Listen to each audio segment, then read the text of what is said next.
I valori sono di molto abbassati in tutto il mercato, ma qui ancora più, perché qui nessuno vuole venire.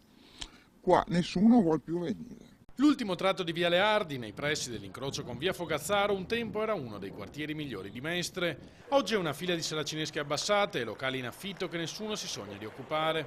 Era una zona altolocata perché abbiamo l'autobus, abbiamo la stazione, ma purtroppo vendersi nessuno vende. La colpa, secondo questa residente, che non vuole essere riconosciuta per paura di ritorsioni, sarebbe del gran numero di extracomunitari e perditempo che sostano ai lati delle strade in gruppi di 20 o 30 persone, sporcando e apostrofando i passanti. Quindi io ho detto, ma perché li lasciate parcheggiare qua? Quando lei viene con una persona si spaventa perché hanno degli orari, adesso non c'è nessuno, ci sono magari alle 5, il pomeriggio alle 6, ma ne trovo anche 15, 20 postati lì.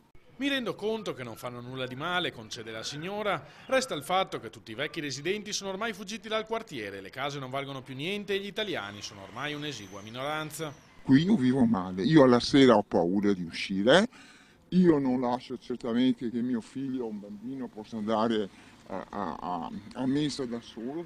Non so quali interventi sarebbero necessari, conclude la residente, ma spero che sindaco e assessori facciano qualcosa per far tornare alla normalità la nostra zona. Vorrei chiedere di ritornare come eravamo prima. Se vogliono far venire gli stranieri, benissimo, ma si dovranno anche loro adattare a delle regole, perché senza regole, secondo me, non si va da nessuna parte.